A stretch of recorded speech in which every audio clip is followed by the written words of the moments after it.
Alizeh talk کے معزز سامعین کو علیزہ کمل کا سلام۔ دوستو، شروع کرتے ہیں آج کی کہانی۔ ہمارے کازن کی شادی تھی۔ میں بہت خوش تھی۔ ہم کتنی مدت بعد ملتان سے جام پور جا رہے تھے۔ اسی شادی میں میرے چچا زاد بھائی احمر کی شرکت بھی متوقع تھی۔ ہم بہن بھائی اس لیے بھی خوش تھے کہ شادی میں اور کزن سے بھی ملاقات ہو جائے گی جن سے ملے عرصہ ہو گیا تھا۔ جام پور آ کر سب سے پہلے جس سے ملے وہ احمر ہی تھا۔ بھیا کی تو باچھیں کھل گئیں۔ وہ دونوں دوست تھے اور ان کی آپس میں بہت بنتی تھی۔ جب ملتے نہال ہو جاتے اور فوراً سحر و تفریح کا پروگرام بنا لیتے تھے۔ شادی والے گھر میں تو رونقیں ہی ہوتی ہیں اور نو عمر لڑکے لڑکیوں کے لیے یہ تقریبات کشش رکھتی ہیں۔ اسی طرح کے موقعوں پر اکثر دل آباد اور آنکھیں شاد ہو جاتی ہیں۔ احمر بھی پہلے ہی دن ایک لڑکی سے جا ٹکرایا۔ وہ غصے میں بولی، دیکھ کر نہیں چلتے؟ آنکھیں بند رکھتے ہو کیا؟ آنکھیں تو ابھی کھلی ہیں اور کھلی کی کھلی رہ گئی ہیں۔ وہ غصے سے ہاتھ چھٹکتی آگے چل دی۔ اس کا دوست زبیر دیکھ رہا تھا۔ وہ قریب آ گیا اور احمر کے کان میں کہنے لگا، فرصت نظارہ کم ہے اور یہاں صورتیں قابل دید ہیں بہت۔ تب ہی احمر نے جواب دیا، صورتیں نہیں مگر ایک ہی صورت ہے۔ جانے کیا نام ہے اس کا؟ کون ہے؟ کہاں رہتی ہے؟ یہ صورت نہیں مورت لگتی ہے، اور یہ مورت بھی تمہاری کزن ہوتی ہے۔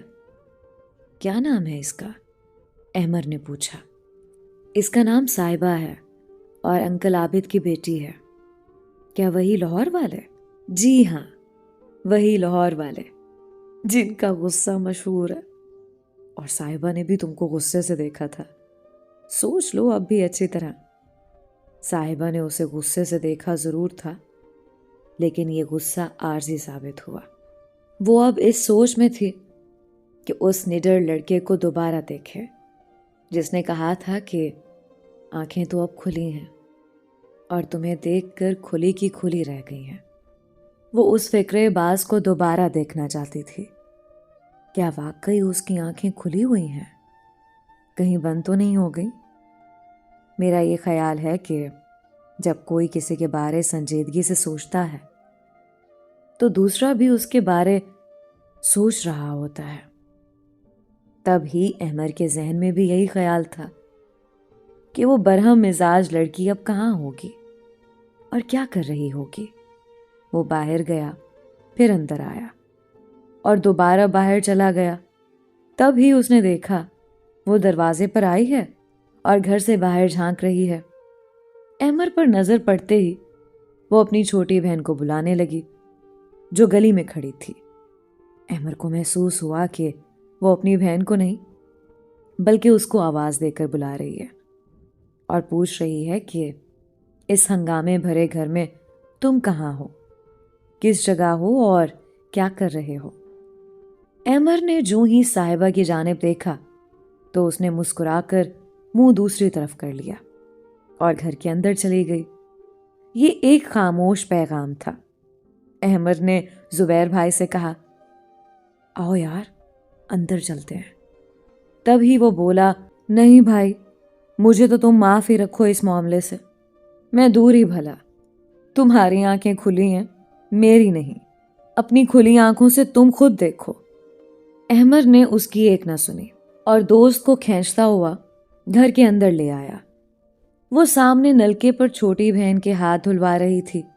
تب ہی بآواز بلند احمر نے دوست کو مخاطب کر کے کہا، یار زبیر، یہ اچھی بات نہیں ہے۔ کبھی یہاں سے گزر جاتے ہو اور کبھی وہاں سے، کبھی دو باتیں ہم سے بھی کر لیا کرو۔ کیا ہم اتنے ہی برے ہیں؟ صاحبہ خاموشی سے کمرے میں چلی گئی۔ احمر نے پوچھا، زبیر بتاؤ، وہ تم کو راضی لگی ہے یا ناراض؟ ذرا سا انتظار کر لو، اب بھی پتہ چل جائے گا۔ ابھی یہ دونوں شادی والوں کا کچھ سامان رکھ رہے تھے۔ دیکھا کہ صاحبہ اپنی امی کے ساتھ کمرے سے باہر آ رہی تھی۔ زبیر کہنے لگا، یار پھنس گئے یار، وہ دیکھ، وہ اپنی ماں کو لے کر آ رہی ہے۔ میں نے تجھے کہا تھا کہ کوئی ایسی بات نہ کرنا۔ تو چول انسان ہے یار، پھنسوا کے رکھ دیا مجھے۔ میں نے تجھے کہا تھا یار ایسی کوئی بکواس نہ کرنا کہ جس سے یہاں رشتہ داروں کے گھر میں ہماری عزت خاک میں مل جائے۔ اب خیر نہیں ہے۔ اس چھوکری نے جا کر اپنی ماں سے شکایت کر دی ہے۔ جب آنٹی ان کے پاس آئیں تو زبیر بھائی کی بری حالت تھی، ٹانگیں کانپ رہی تھیں۔ وہ انکل عابد کے غصے کو جانتا تھا۔ آنٹی نے پوچھا، زبیر کہاں ہیں تمہارے ابو؟ ابھی وہ یہ پوچھ ہی رہی تھیں کہ احمر نے آگے بڑھ کر ان کو سلام کیا۔ وہ خوش دلی سے بولی، جیتے رہو بیٹا۔ تب ہی ان کی جان میں جان آ گئی۔ کس کے بیٹے ہو؟ انہوں نے احمر سے پوچھا۔ یہ حفیظ انکل کے بیٹے ہیں، زبیر نے جلدی سے جواب دیا۔ ماشاء اللہ، اتنے بڑے ہو گئے؟ وہ حیرت سے بولی، ہم بھی ملتان میں رہتے تھے اور تمہارے گھر آتے جاتے تھے، پھر تمہارے انکل کا ٹرانسفر ہو گیا تو ہم لاہور آ گئے۔ اب ملتان آئیے گا آنٹی؟ احمد نے کہا کہ اب ڈھارس ہو گئی تھی، ضرور آئیں گے۔ تم بھی ضرور آنا لاہور، بلکہ امی کو بھی لانا۔ احمد خوش ہوا۔ وہ جس کو شکایت سمجھ رہا تھا وہ بات نہ تھی، اور آنٹی سے بھی ملاقات ہو گئی تھی۔ چلو اچھا ہے، اس نے سوچا، واقفیت نکل آئی ہے، اب میں امی ابو کو ان کے گھر بھیج سکوں گا۔ صاحبہ کو حاصل کرنے کا خواب اسے پورا ہوتا دکھائی دینے لگا۔ اگلی صبح ناشتہ مہمانوں تک پہنچانا احمر اور زبیر کے ذمہ تھا۔ یہ سب کو ناشتہ دے رہے تھے، تب ہی احمر کی ماموزاد عائشہ بولی، ان کو جانتے ہو؟ نہیں۔ اچھا ادھر آؤ، میں تعارف کرا دوں۔ یہ ہماری کزن صاحبہ ہیں، لاہور سے آئی ہیں، انکل عابد کی بیٹی ہیں۔ اس نے تعارف کرایا۔ عائشہ دلہے کی بہن تھی۔ یہ کہاں رہتی ہیں؟ احمر نے شرارت سے انجان بن کر پوچھا۔ اپنے گھر میں رہتی ہوں، صاحبہ نے برجستہ جواب دیا۔ سبھی لڑکیاں جو ناشتے کی میز پر موجود تھیں ہنس پڑیں۔ احمر بھی کھسیانی ہنسی ہنسنے لگا۔ تب ہی آنٹی آ گئیں، بولیں، احمر بیٹا، یہ لڑکیاں نہر پر جانا چاہتی ہیں، تم اور زبیر بڑی گاڑی چلانا جانتے ہو، ان کو لے جاؤ۔ بڑی جیب انکل نے دی اور یہ دونوں رشتہ دار لڑکیوں کے ٹولے کو لے کر نہر کو روانہ ہو گئے۔ جب نہر پر پہنچے سب ادھر ادھر بھاگے، مگر صاحبہ نہر پر رک گئی۔ احمر اس کے پاس پہنچا تو وہ نپے تلے قدموں سے چلنے لگی۔ کوئی بات کہنی ہے تو کہہ دیجیے۔ مشکل ہے، بات زبان سے ادا نہیں ہو پا رہی۔ ایسی کون سی بات ہے جو بات کرنے میں مشکل ہو رہی ہے؟ میں چاہتا ہوں کہ تعلیم مکمل کرنے کے بعد آپ کو شریک حیات بناؤں۔ ابھی احمر نے اسی قدر کہا تھا کہ زبیر نے پکارا، چلو آؤ، اور بھاگتے ہوئے نہر پر آ گئے۔ سامنے آموں کا باغ تھا، سبھی باغ میں چلے گئے، مگر احمر نے صاحبہ کو روک لیا اور پوچھا، کیا جواب ہے تمہارا؟ تم میرے جواب کا انتظار کرنا۔ اس نے جواب دیا اور باغ میں چلی گئی۔ مہندی والی رات سب لڑکیاں جھومر اور لڈی ڈال رہی تھیں، لیکن صاحبہ ایک جانب کھڑی تھی۔ وہ کسی سوچ میں گم تھی۔ تب ہی احمر اس کے پیچھے جا کر کھڑا ہوا اور منہ اس کے کان کے قریب کر کے بولا، مجھے جواب چاہیے۔ احمر کی آواز پر اس نے مڑ کر دیکھا اور گھبرا گئی۔ خدا کے لیے آپ یہاں سے چلے جائیے، کوئی دیکھ لے گا تو کیا کہے گا؟ احمر نہ ٹلا تو وہ مجبور ہو کر بولی، اچھا پلیز آپ اندر کمرے میں بیٹھیے، میں ابھی آتی ہوں۔ تھوڑی دیر بعد موقع ملتے ہی وہ آ گئی اور کہا، میں نے آپ کے سوال پر سوچا ہے، جواب یہ ہے کہ میرا اور آپ کا ساتھ ٹھیک نہیں رہے گا۔ آپ ملتان میں ہوں گے اور میں لاہور میں، ہم آسانی سے ایک دوسرے کے گھر آ جا بھی نہیں سکتے، فاصلوں سے ڈر گئی ہیں۔ آپ مجھے دوسروں سے مختلف پائیں گی۔ ہم کو جلد لاہور آنا ہے کسی کام کے سلسلے میں۔ تمہارے امی ابو مجھے جانتے ہیں، میں تمہارے گھر آ کر رہوں گا۔ اس کے بعد میں بہت جلد اپنے والدین کو تمہارے گھر بھیجوں گا۔ صاحبہ نے آنکھیں جھکا کر اقرار کر لیا۔ تب ہی وہاں زبیر بھائی پہنچ گئے۔ یہ لیلا مجنوں کی جوڑی یہاں بیٹھی ہے؟ میں نے سارا گھر چھان مارا ہے، چلو باہر، دولہا صاحب کو مہندی لگاتے ہیں۔ مہندی والی رات خوب ہنگامہ رہا۔ اگلی صبح شادی تھی۔ احمر اور زبیر دونوں شادی کے کاموں میں مصروف تھے۔ جب بھی وہ گھر کے اندر آتے، صاحبہ منتظر نظر آتی۔ احمر کے دل میں گلاب کھل گئے۔ اسی دن احمر نے ایک رشتہ دار لڑکی سے باتیں کی۔ تب ہی اس نے نوٹ کیا کہ اس کو لڑکی سے محو گفتگو دیکھ کر صاحبہ کا چہرہ مرجھا گیا تھا۔ اسے برداشت نہ ہوا تو وہ خود ہی قریب آ گئی۔ صاحبہ نے کہا، آپ ذرا 2 منٹ کے لیے میرے ساتھ آئیے۔ وہ اپنی رشتہ دار لڑکی سے معذرت کرتا ہوا اس کی طرف آ گیا۔ ایک جانب جا کر صاحبہ بولی، یہ سب کیا ہے احمر؟ احمر اس کی بے چینی سمجھ گیا اور ہنستا ہوا باہر چلا گیا۔ شادی کی تقریب اختتام پذیر ہو گئی۔ ہنگامہ تمام ہوا۔ پھر وہ دن بھی آ گیا جب صاحبہ اپنے گھر والوں کے ساتھ لاہور جا رہی تھی۔ اس وقت احمر بہت اداس تھا۔ وہ چلی گئی مگر احمر کو افسردہ کر گئی۔ اپنی یاد اس کے پاس چھوڑ گئی۔ اس نے لاہور جا کر خط لکھا جس میں تحریر تھا کہ میں آپ کا انتظار کروں گی، اگر نہ آئے تو کچھ کر بیٹھوں گی۔ 15 دن بعد وہ لاہور چلا گیا۔ دروازے پر صاحبہ ملی، بہت خوش ہوئی اور احمر کو ماں کے پاس لے گئی۔ آنٹی نے اسے پیار کیا، والدین کی خیریت پوچھی، پھر اس کی خوب خاطر تواضع کی۔ شام کو صاحبہ کو تنہائی میں بات کرنے کا موقع مل گیا تو اس نے بتایا کہ چند روز سے کچھ مہمان آ رہے ہیں، یہ لوگ میرے رشتے کے لیے چکر لگا رہے ہیں۔ احمر تمہارا کیا ارادہ ہے؟ ارادہ یہ ہے کہ گھر جاتے ہی امی ابو کو تمہارے گھر بھیج دوں گا، جلدی کرنا، دیر نہ ہو جائے۔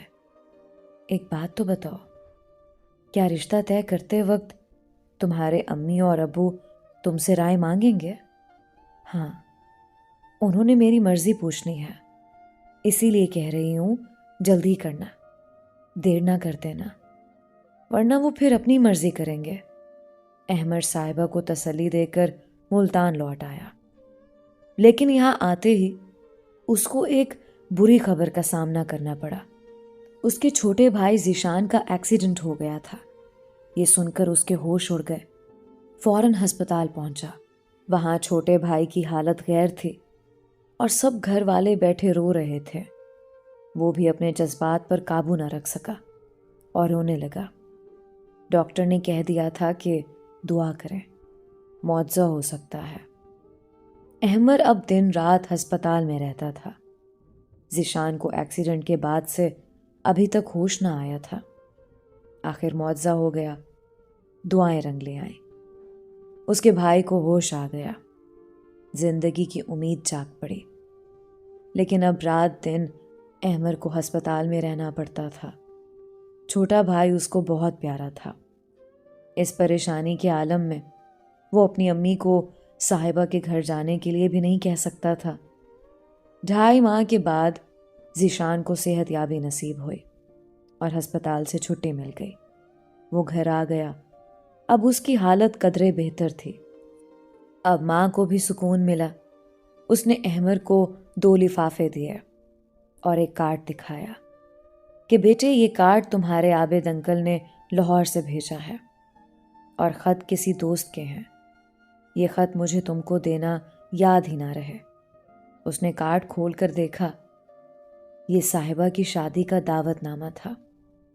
اوہ خدا! بے اختیار اس کے منہ سے نکل گیا، یہ کیا ہو گیا؟ ابھی ایک دکھ سے فارغ ہوئے تو دوسرے دکھ نے آ لیا۔ احمر نے دونوں لفافے چاک کیے۔ یہ صاحبہ کے خطوط تھے۔ ایک میں لکھا تھا، جلدی کرو، کیا وعدہ نبھانا بھول گئے ہو؟ وہ لوگ چکر لگا رہے ہیں، امی ابو نے ان کو جواب دینا ہے اور وہ میرے جواب کے منتظر ہیں، جبکہ میں تمہاری منتظر ہوں۔ سچ بتاؤ، کہیں تم نے مجھ سے مذاق تو نہیں کیا تھا؟ دوسرے خط کی تحریر پر آنسو گرے ہوئے تھے۔ تحریر کہیں کہیں مٹی ہوئی تھی۔ اس نے احمر کو بے وفا کہا تھا کہ جھوٹا وعدہ کیوں کیا تھا؟ اگر وعدہ وفا نہیں کرنا تھا۔ آج میرے رشتے کی بات طے ہو گئی ہے۔ امی ابو نے میری مرضی پوچھی تھی، میں نے ہاں کر دی ہے۔ اگر تم بے وفا ہو تو پھر بھلا میں اپنے والدین کو کیوں ناراض کروں؟ آئندہ مجھ سے کسی قسم کا رابطہ نہ رکھنا۔ یوں صاحبہ پرائی ہو گئی۔ وہ کیا جانے کہ احمر کی کیا مجبوری تھی۔ ہفتے بھر وہ بستر پر پڑا رہا۔ پھر اچانک اس کو کیا سوچی کہ لاہور جانے والی کوچ میں بیٹھ گیا۔ آنٹی اسی طرح تپاک سے ملی، مگر اظہار ناراضی کیا کہ تم اور تمہارے امی ابو میری صاحبہ کی شادی میں کیوں نہیں آئے، جبکہ میں نے کارڈ بھی بھیجا تھا۔ تبھی اس نے اپنے چھوٹے بھائی کے ایکسیڈنٹ کا بتایا۔ باتوں باتوں میں آنٹی نے بتایا کہ صاحبہ ملتان بیاہ کر گئی ہے۔ ملتان میں کون سی جگہ آنٹی؟ تبھی سادہ لو آنٹی نے بیٹی کے گھر کا پتہ بھی اسے بتا دیا۔ احمر وہاں پہنچ گیا۔ ملازم نے احمر کو ڈرائنگ روم میں بٹھا دیا۔ صاحبہ آ گئی، بہت افسردہ تھی۔ کہنے لگی، احمر، میں نے تم سے کہا تھا مجھ سے رابطہ رکھنا، پھر تم نے کیوں رابطہ نہ رکھا؟ اور اب جب کہ رابطہ نہیں رکھنا ہے تو کیوں میرے گھر آئے ہو؟ یہ بتانے کے لیے کہ میں بے وفا نہیں ہوں، اور یہ پوچھنے کہ تم نے میرے جواب کا انتظار نہ کیا اور اپنا فیصلہ والدین کو دینے میں جلدی کی۔ ان دنوں جب میں گھر واپس گیا تو چھوٹے بھائی کا ایکسیڈنٹ ہو گیا تھا، اور وہ موت و زیست کی کشمکش میں تھا۔ میں 1 منٹ کے لیے بھی اس کو نہیں چھوڑ سکتا تھا۔ اگر یقین نہیں آتا تو گھر چل کر دیکھ لو، اس کی ایک ٹانگ کٹی ہوئی ہے۔ احمر کے منہ سے یہ باتیں سن کر وہ رونے لگے۔ اس نے کہا، احمر، واقعی تم نہیں ہو بے وفا، میں ہوں بے وفا۔ میں نے فیصلہ کرنے میں بہت جلدی کی، اور تم نے تو ذرا سے انتظار کے بعد بے وفا سمجھ لیا۔ مجھے معاف کر دو، اب رونے سے کیا فائدہ؟ کاش تم کوئی فیصلہ کرنے سے پہلے سچائی جان لیتی۔ یہ کہہ کر وہ چلا گیا۔ وہ اب بہت ہی افسردہ تھا، لیکن دل سے ایک بوجھ ہٹ گیا تھا۔ آج بھی احمر جب بھائی سے ملنے آتا ہے، وہ یہی کہتا ہے کہ جلد بازی نہیں کرنی چاہیے، اور فیصلہ کرنے سے پہلے حالات کو جاننے کی ضرور کوشش کرنی چاہیے، ورنہ میری طرح دکھ اٹھاؤ گے۔ جو ہونا تھا ہو گیا۔ میرے بھائی زبیر کی بھی شادی ہو گئی۔ اتفاق یہ کہ اس کی شادی صاحبہ کی کزن سے ہوئی، جس کا صاحبہ کے گھر آنا جانا ہے۔ بھابھی کا کہنا ہے کہ جب سے صاحبہ کی شادی ہوئی ہے، اس کو کسی نے دلہنوں والے ہار سنگار میں نہیں دیکھا۔ وہ اتنی سادہ رہتی ہے جیسے اس کی شادی ہوئی ہی نہ ہو۔ جانے کون سا دکھ اس کے اندر ہے جس کے بارے میں وہ کسی کو بتاتی بھی نہیں ہے۔ اور میں سوچتی ہوں کہ احمر سے اس کی چند دن کی محبت تھی، پھر یہ پل بھر کی محبت عمر بھر کا روگ کیسے بن گئی؟ دوستو، یہ تھی احمر اور صاحبہ کی کہانی۔ کہانی سن کر آپ کو کیسا لگا؟ اپنی رائے کا اظہار کامنٹس میں ضرور کیا کریں۔ ملتے ہیں ایک نئی کہانی کے ساتھ، تب تک کے لیے علیزہ کنول کو اجازت دیجیے۔ اللہ آپ کا حامی و ناصر ہو۔